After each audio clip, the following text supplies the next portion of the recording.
Hello, everybody. It's Startup here, and welcome to Outer Rim Transmission number 4. I'm here this week with my buddy Dr. Holocron. How you doing tonight, man? I'm doing good and staying safe in the midst of this pandemic. Yeah, as things escalate and get crazier and crazier, it's good to just get a little bit of escapism in there to just keep ourselves sane. And one of the biggest ways for us to escape is thanks to Star Wars. And lately, Star Wars has been knocking out of the park with so many awesome things, such as the films and the TV series. And thanks to what we call streaming, streaming allows us to absorb Star Wars in ways we haven't ever done it before and make it super interesting and seamless, really. So that's what we're spending time talking on this episode is the impact of streaming on Star Wars, and we're going to be comparing it a lot to our predecessor way of experiencing Star Wars, which is basically on the television. So let's start off with kind of, taking a trip down memory lane with our first experiences with Star Wars and streaming. And I'll just start it off with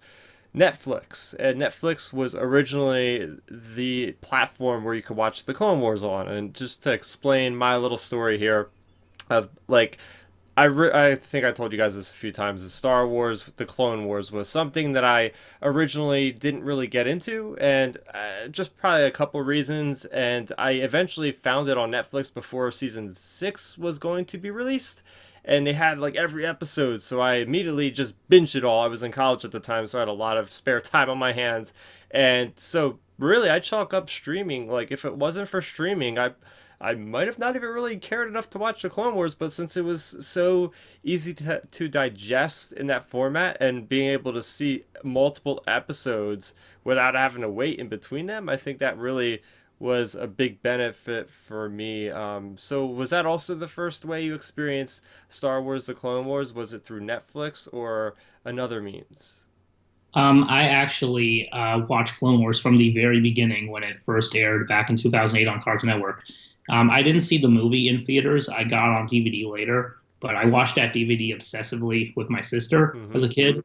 And I started watching the Clone Wars series around 2008, and I kept up with it for the most part. Near the end, by like season 4 or 5, I was starting to wane a little bit just because of other stuff going on, and also because they changed the time to like 9 o'clock in the morning for some reason. But nevertheless, I watched a lot of the show, and recently I rewatched all of it in preparation for the final season, and it was a really fun experience. And yeah, it's one of my favorite Star Wars things ever, and I'm glad that through Disney Plus and through Netflix, they managed to gain more traction and more fans, and now it's arguably, well, not really arguably, inarguably, probably one of the biggest parts of Star Wars right now. Yeah, it really took off. Like you said, I'm probably one of many people that really experienced it once it was being able to be viewed in a way where you could watch multiple episodes in a row. There was a lot going on with being able to explore other means of watching it, because I mean, to track down those Blu-rays or those DVDs could be difficult, and a lot of people probably just didn't feel like having that kind of responsibility to go out there and try to hunt these things down, so they're like, oh, I'll watch it later. And it's like I have a friend that I was speaking to, and he heard about all the hubbub of Clone Wars and whatnot, and he immediately started watching it because of this latest season, all the attention it was getting. And then through the Clone Wars, he realized, oh, there's this other series that everybody was always talking about called Star Wars Rebels. And as we know, there's big connections between Clone Wars and Rebels. And since he was on Disney Plus already, he's like, yeah, what the heck? Let me try out Rebels. And I'm pretty sure he finished it in like a week. Like he binged through the heck out of that series because it was just easily accessible through that platform. So, By the way, are we dropping spoilers for those shows in this video? yeah, we might as well. Everybody that's watching these has probably already seen those series anyway. So, yes, it's for everybody out there. We will be spoiling. It's not going to be a lot on the content of story in this video. It's going to be more or less like our feelings toward just Star Wars as a whole on these platforms. But yeah, we're not going to hold anything back. So there you go. So let's take it back to your experiences with watching Star Wars on TV and seeing like what was it like waiting every week in between the episodes? Honestly, it wasn't that hard. I was watching Cartoon Network during the time. During that time, Cartoon Network had a lot of big action shows that they would air on Friday nights. Nowadays, they don't have as many action shows, but Clone Wars was definitely one that kept my attention a lot, and it's what got both me and my sister really into Star Wars. Obviously, we'd enjoyed Star Wars prior to that point, but this is what really got us into the universe and like the world of Star Wars. And I definitely think that it's helped a lot of people get into it as well. I think right now, Clone Wars is actually the number one streamed show at the moment, even above The Mandalorian and Stranger Things, which is really huge. That is so crazy to think that this animated series, and I'm not going to try to go on too many tangents here, but I might. It's just like this show that actually got canceled because we're not, I mean, I'm not really sure how it got canceled. It might have been just the hubbub of the 2014 or 2012 acquisition, or I don't know what was going on. It happened after that, never mind. But how it gets canceled and then it goes immediately to like the top streaming show of all time. And keeping on that topic, what was your experience watching it? I mean, I don't want to assume anything here, but did you when season 6 came out on Netflix, did you binge that in like a day or two, or did you kind of just parse it out over time, just like you I would binged it watch it? over. I binged it over a couple days with my sister. We both watched together on Netflix. I didn't have Netflix at the time, but she did, and we both binged the each of the arcs together. Um, and I remember really enjoying it, but also being upset that it was over. But at the time, the way the season originally wrapped up, with the Yoda episodes and everything, was really cool and really enjoyable. And I was glad they got Darth Bane in there, obviously. And it was cool just to see that season and just to get to see that what we thought would be the last season of the show until 12 years later. But well, not 12 years, 6 years, I think 6 years. Okay. Uh, and but yeah, that was fun, and it was fun to get to watch that of my own accord instead of having to wait a week for a new episode. Although I actually did really enjoy the experience of getting an episode per week for season 7 on Disney Plus as well, just because it took me back to those days of like waiting all week to watch new Clone Wars and then finally watching it on Friday night. It really took me back to those days in a way. Yeah, that's the thing is there could be a precedent set here with the Netflix model of having all the episodes available right at the get go at like 3 a.m. Eastern time. I'm in New Jersey here is when they drop. But like here's the problem though, you watch it, it's on the it's in the media everywhere, whatever show, Stranger Things, The Witcher, everybody's talking about it for like 3 days, and then once it's over it's like, oh great, like, and no one talks about it anymore. It's kind of sad because like all this hype that was built up and it's instantly like gone in 3 or 4 days, and if you happen to not watch it that weekend that it came out, you're kind of behind the curve, and there's really not anybody that even wants to talk about it anymore because frankly, a lot of the times they forget. It seems like what happened in these episodes. You're watching it with a buddy at work. Hey, I just watched episode 4 tonight, and it was like 3 weeks since they've seen episode 4. They have no idea what happened in episode 4 because they watched episode 4, 5, 6, and 7 all in the same night. So it's just like it blurs for them. Getting to experience the Netflix of me watching it in 2 days on there, I think it was, and then seeing it on Disney Plus for season 7, actually being part of the Star Wars community and being on shows like the ARC Troopers on your channel, which was a whole lot of fun with you guys there, was a 3 hours we spent talking about those 4 episodes. 3 episodes on the Siege of Mandalore arc. If you guys want to get a deep dive, I don't think there's any deeper dive you could go in than on that discussion we had on his channel.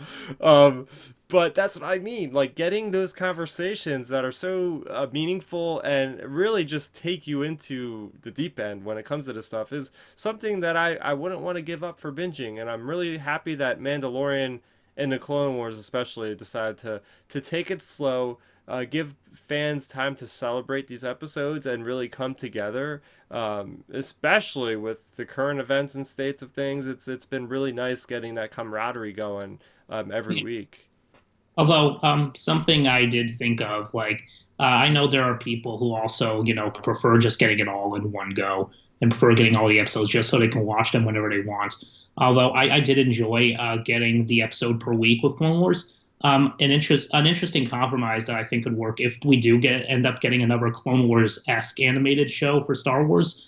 I think an interesting like medium to do would be like releasing an arc per week, like 3 or 4 episodes per week of an entire arc, maybe. That would be excellent. Okay, because like there was only like one episode in the entire season 7 that I didn't really like, and it had to do with the Ahsoka's walkabout arc. I think it was the third episode in that series of episodes. It seemed to me like it kind of dragged on a little bit, and this is exactly what I wanted to get to on this is it's nice watching things sometimes after the fact on streaming networks because you could actually experience like the story. I don't know if it's meant to be told that way, but you can be a little bit more lenient on the episodes that might feel like they meandered a little bit. Because if you watch it in a sequence with a couple other episodes, then you can kind of see the whole picture. And this happened with Star Wars Rebels as well, and maybe Resistance probably as well, where you automatically are like, the episode, it didn't really go anywhere. But when you watch it in a sequence with other episodes in the same, sitting, then it doesn't feel as bad. So actually getting to see a whole arc would be something that would kind of mitigate that for me. And again, you wouldn't be watching the entire season in one go, but you'd still get a nice chunk anyway, and it actually would be almost like a movie with the way the Clone Wars is. Each episode is like 20 or so minutes, and that's like a whole basically feature film right there in each arc, which would be pretty cool. Hmm. Yeah. And while I did like that they kept the model for like the final, arc of the season with Siege of Mandalore, it would have been really cool if they released all 4 of those episodes at once on like May or something, just like a movie premiere or something. Yeah, I'm still holding out hope for Ben Hart of the Star Wars Underworld's petition that they actually get it cut into a single movie, or at least have an option on Disney Plus. Like you could just go without the credits at the end and just instantly edit it into the next episode. So let's talk a little bit about the differences more between the structure of episodes between what you would see on a TV network versus what you would see on streaming. So immediately comes to mind is the episode length, the episode duration. Is we're looking at these episodes that have come out with the Clone Wars, and they've been pretty close to 22 minutes a piece if they were on the TV networks, which originally aired on Cartoon Network, but the great part about the streaming networks, and we don't have to just talk about Clone Wars because obviously The Mandalorian has found huge success on Disney Plus, and that has had very variable lengths of episodes. And what I love is that these streaming networks, they give the creators the money, and most of the time they just let them kind of run with it and tell the story that they want to tell. And if they want to have a shorter episode, like episode 2 of The Mandalorian was, they could do that. It can be an episode that's more or less a lot of action, and they don't have to worry about filling it in with stuff that's just not going to be consequential. And the same can go for like making a longer episode or making your season finale a little bit longer. Like we didn't have that kind of option, and I feel like that's just going to give us overall better storytelling. Would you kind of agree on that? Yeah, I'd agree with that. I do think the fact that they have more freedom to not adhere to a certain, length of time, like they did on networks, is good for the sake of storytelling. Because like with the episode like on the Wings of Kiridax of season 7 of Clone Wars, it is a lot shorter than the usual episode, just like 17 minutes to 22. But at the same time, I don't think you really could have added anything else to that episode that wasn't already there to move things along. Like I think it was just. And originally, that episode did have like an extra scene where Wat Tambor uses that I forget what it's called, like Yeah, the detonator, devastator, something like that, and like decimator. that's That's what it. it is. Yep. Yeah, where he like brings in like a Politech prisoner or something and uses the decimator to like destroy them in a brutal fashion. And like I'm actually kind of glad they cut that out because like it seems like having a scene like that would just feel kind of superfluous to me because like with the way they use the decimator in the episode as it is, I think it gets the message across that thing would have like vaporized them if they hadn't left them. Yeah. So like I'm glad that they don't have to adhere to a 22-minute time anymore, so they can cut things that aren't as consequential to the episode. Exactly, because a lot of times with these networks, and pretty much it's most of the time, is they have a 30-minute time slot.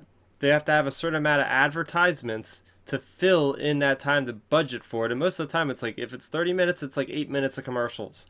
And the streaming network, and this will go into the next point here, is just they have a much wider budget, a much larger budget to be able to fund whatever their vision is. I mean, you look at the Mandalorian. I'm having a great time watching the Disney Gallery Mandalorian because they've really been deep diving into all the technical stuff, and they created this entire new technology called the volume, which is basically just filming this thing on a stage, but you wouldn't know you're on a stage because there's screens on the top of you and completely around you with sets like physically in front of those screens. You don't know where you're at, but it saves them a ton of money too because they don't have to fly all this stuff to locations, and they could just edit things on the fly, and it's like crazy. So like they were given the funding to be able to do that because of the streaming platform, and they get like $10 million.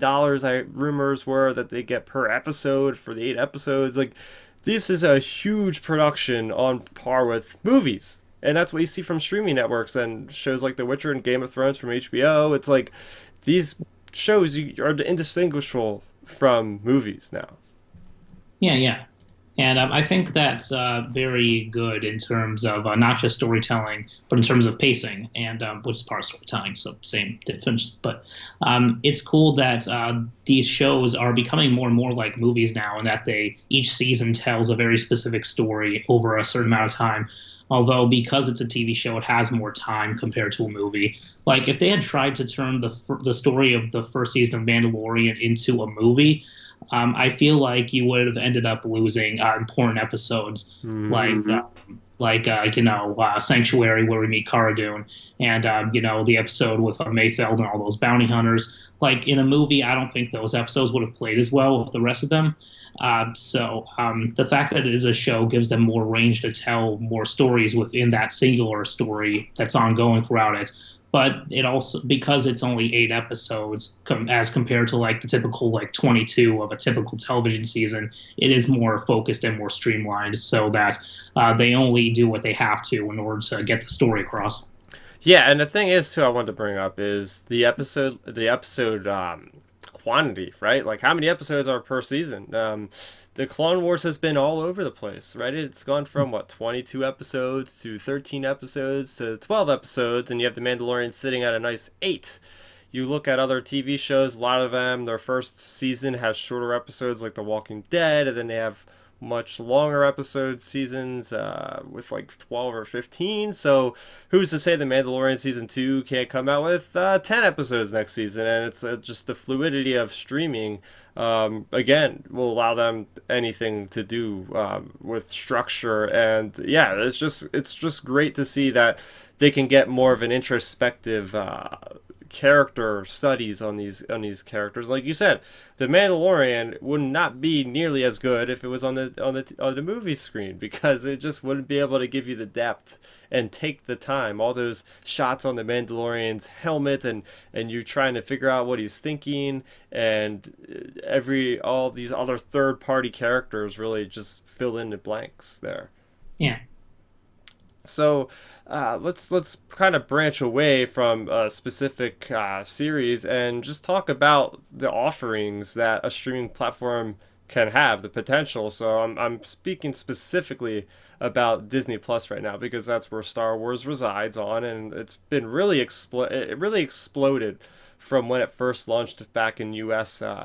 It launched in November, and here we are 6 months later in June now. Actually, today's June 1st of recording this, and we got like literally every Star Wars thing on there except for the Ewok Adventures, and you don't have the original Cartoon Network Clone Wars, and I might be missing something or two there, but for the most Also, part, very it's special. that. There you go. Although John Favreau continues to try to make it a reality with all the little Easter eggs he's been putting in Mandalorian, but I think the power of streaming, and I kind of touched upon this earlier in this episode, is just the wide variety and the easy ways to access the content without even having to get up out of your chair to go grab the DVD to put it in. There's like a whole bunch of easy access being able to do through either on your phone or your TV itself or your computer like I watch it on. I love the fact that I was able to watch, and I have this on my Twitter about watching the Clone Wars season 7 and just like cutting back and forth between Revenge of the Sith, and it was so easy for me to do because I had Disney Plus, and I'm just sitting there, back click and then click here, and then just seamlessly go back and forth. Like, streaming allows you to do cool stuff like that, Yeah, yeah. And and so what it allows you to do, it allows you to watch things in certain ways. Um, the fact that Clone Wars is on Disney Plus now means that you don't have to really struggle to if you want to watch the show say in chronological order, which I is my preferred viewing of the show. Um, you can have the listing on whatever you use and just go to the episodes easily instead of having to take out the season 1 DVD and put in the season 3 DVD. I know that because I actually had to do that with my Clone Wars DVDs before it went on Disney Plus, and the fact that now you can just go from season 1, season 2, season 3 like that is a lot easier. yeah, for sure, for sure. The other thing I want to bring up here is just the audience that these series can be made for. All right, so I'm specifically calling out Star Wars Resistance on this one, and I love the show. Like, you can watch my reviews; I've gave them really good scores. The thing is, when they're on a specific network, a cable network such as Disney Channel or Disney XD, they are severely limited upon the types of content that could be in those shows. Mm. And sometimes I think it's to the detriment of the program. Like, they kind of are talking to the audience a lot of the times, like, hey, there's the bad guy. Like, there's no interpretation from the audience. It's all spelled out for us. There's a lot of things like that kind of bug us guys that love watching these little kid things, but really it's Star Wars is for everybody. So what I like seeing is with the Clone Wars and especially with the Mandalorian, everybody was looking at the Mandalorian as being this thing as, oh my gosh, this looks ultra violent. This looks like really edgy for the kids, but they somehow make it so that it actually applies to everybody.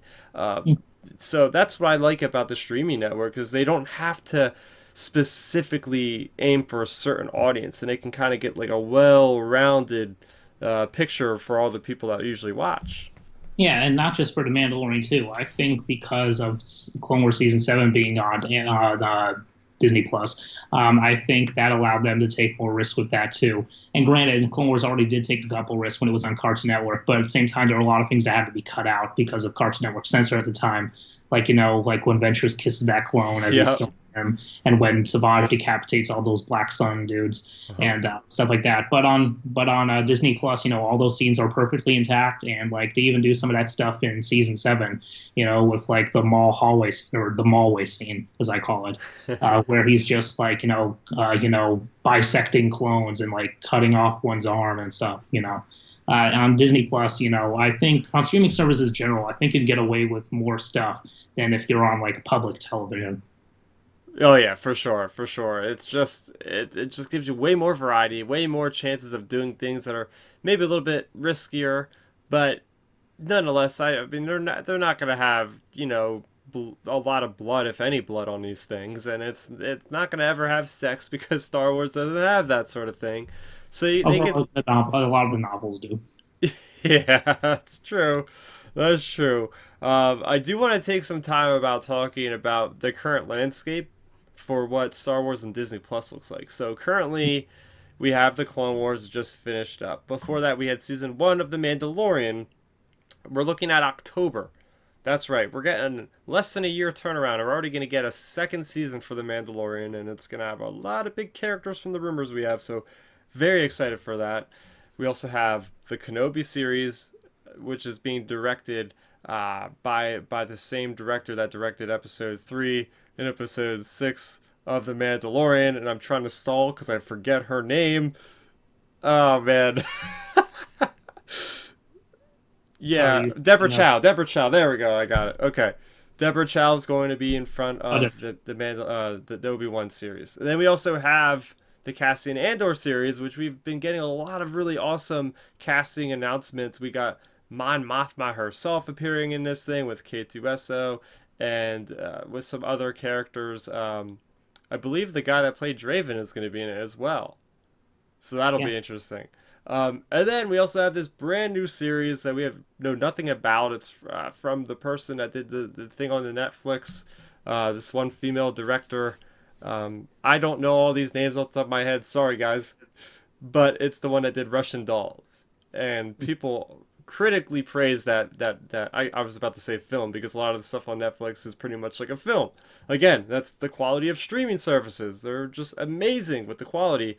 So there you have it. There's 4 series, and that's not even bringing up the supposed Rebels sequel, which you would think there would always be some sort of animation in the works of Star Wars because that's been such a huge success. As you said earlier, the Clone Wars, the number one streamed anything on streaming platforms right now. That's a huge win for Star Wars. They are going to always have some kind of animation in working in the house. So if we have a Rebels sequel, that's 5 things. And there's just this other hope and prayer of mine that we get a Dr. Aphra animated series. Or it could be live action too. I don't know. And then there's like Ahsoka. There's starting to be like too many rumors, but at least 4 of them are confirmed. Just the thought of like Star Wars that'll never end. Because essentially what's going to happen is you're going to have like 3 months of one series, you're gonna have 3 months of another. You're gonna have nonstop Star Wars eventually, because I mean these series are probably gonna have more than one season, and they're gonna have to space them out accordingly so they're not overlapping each other. And God forbid they did, that'd be even better. But hey, I love the fact that the outlook of Star Wars with streaming can allow us to have nonstop Star Wars every single week. I mean, that's not even accounting for any behind the scenes stuff because right now we have this, like I said, Disney Gallery, The Mandalorian. As weird as that title says, it's a really great series and it dives into the behind the scenes of Star Wars like we've never seen it before on this level of detail. So it's just the limits are unknown right now with this Star Wars on streaming, and it's just that's why I'm like I got to talk about this because it gets me so excited to think about all the possibilities here. Yeah. And one possibility that I've been thinking of, obviously, with the whole Clone Wars art style, how much the animation has progressed, I'd be shocked if they didn't, use the same kind of animation style for the next series, whatever it's going to be. And also, we know that a lot of the Clone Wars arcs that were in development were canceled when the show was originally canceled. Like there were a lot of certain ones that were like in the early planning stages and some that had storyboards and stuff. Like there was going to be another Bad Batch arc, like set on Kashyyyk, and like there was going to be like one with Boba teaming up with Cad Bane and some stories like that. And something that I've been thinking of, like even if Clone Wars is over, if they want to keep this art style and if they want to tell those stories, I wouldn't be surprised if in the future they started just putting out Star Wars animated movies on Disney Plus. Yes. Now that is something that a lot of us have been wanting to see because that is something that DC has been having huge success with. DC has been killing it in the game of just releasing these full length animated features. I don't actually watch them myself. I got to watch them. I know there's a couple on HBO Max, which is another new streaming service that came out, which I got to check out. But yeah, I mean, if animation is this big with Star Wars, you gotta think that Disney Lucasfilm are thinking about doing something to that degree. And people have even brought up a couple times, like, hey, why don't they just like adapt some of the novels or some of the comic books into that? That would be great. I would love to see like that Han Solo miniseries captured with a kinetic style on the small screen, or anything from who knows like Aftermath trilogy or something like that, or Alphabet Squadron, or the Or Thrawn trilogy. What's maybe that? adaptations of those Clone Wars stories that were put to other formats like Dark Disciple and Malsum of Dathomir and stuff like that. Yeah, so I mean that's there you have it. Like I honestly the possibilities are endless. Star Wars with streaming is never going away, and I'm so happy that I was able to buy in on the Disney Plus for like $3.99 a month because I'm not getting rid of this service anytime soon. I'm very, very, very happy with it. Yeah, yeah, definitely. And also, speaking of Clone Wars and stuff, obviously we know that there have been rumors about a Rebel sequel series and stuff. And we know that obviously, if they're going to continue from that point, they're going to have to go beyond the original trilogy and into like the Mandalorian time and stuff. And there have been rumors about the Mandalorian actually intersecting with like the animated shows in big ways, which is a cool idea. But also, it makes me wonder if we're going to start seeing series that take place during like the sequel era, and maybe even Ooh. something that I've, especially my friend Joel, bring up here and there is maybe getting a Clone Wars S show for the sequel era itself, and like maybe just getting stories with Rey, Finn, and Poe like set after the movies, and like just getting to see them do like big adventures with the Resistance against the First Order with like Clone Wars level storytelling and budget and everything. Yeah, that would be really interesting. Yeah, he's brought that up a couple times, and I think it's a great idea. I just don't know if we're dealing with like a 30-year period versus a 3-year period. So to kind of get those kind of stories would be a little bit difficult. I do like the idea of like still having an anthology series because I think it works pretty cool when you're talking about a wide area of time, especially with an Well, area that has to be developed. yeah, well, if I think Star Wars Underworld brought this up too. If they were to do like a Clone Wars level series set during the sequel era, I think it would make sense to have it set after Episode 9 and like just show the Yeah. characters big adventures, like going against maybe the First Order remnants or whatever, and like maybe delve more into like the characters and their backstories and stuff, and maybe even focus on side characters who I haven't seen that much. Like we could get a whole arc if we got that show. We could get like a whole arc centered not just on like Ray or Finn or Poe, but maybe an arc centered on like Constable Zuvio, or maybe on Maz, or maybe on not Eloasti because he's dead, but There's the maybe other on Avenida. I forget his name. yeah, that guy, and maybe just yeah, and maybe just get to flesh out that whole period of the galaxy more. And I think if they want to do like a full level animated show, and I don't know if they could would be able to get all of the original voice actors back, the original actors from the movies, but Clone Wars, didn't have to rely on getting the movie actors either. They had their own voice actors for the characters as well. So I'm sure they could find someone if like certain actors weren't willing to come back or weren't able to, or if they couldn't afford them or whatever. But considering Disney's budget, I wouldn't be surprised if they'd be able to pull off some pretty big stuff with that if they ever decide to do something like that. Well, look at this. We got Oscar Isaac and Gwendolyn Christie in Star Wars Resistance. If we got those two actors in there, I'm pretty sure they could get a hold of the other actors. Yeah, yeah. But but I do like the way that they set up after the events of the Rise of Skywalker. It kind of almost seemed like, oh, they're gonna spin this off on the Disney Plus because it's like, oh, we got this story thread here with Lando and Janna, and then we got this story here where we don't know what's happening with Finn, what's wrong. He's gonna be developing the training of the Force, and how is he gonna go with Rey, and what's gonna happen. So it looks like they're already were like going to set the trajectory to spin it off into multiple maybe series if that was the route they were going to go. I'm not sure if the actors want to do anything anytime soon. I mean, this might be something like maybe 5, 10 years in the future, which is fine because Star Wars is not going anywhere. And it was 10 years since Revenge of the Sith before we got Force Awakens, so I'm fine. And in the meantime, they could still flesh out all those 30 years of gaps between The Force Awakens and Return of the Jedi. I mean, you're talking about like having a whole series. I like the idea of having multiple series that are spanning a certain character. For instance, like you can get the tales about the First Order's first experiences in the unknown regions with Grand Admiral Sloane. Then over here, you can have a series about Ben Solo and Luke Skywalker.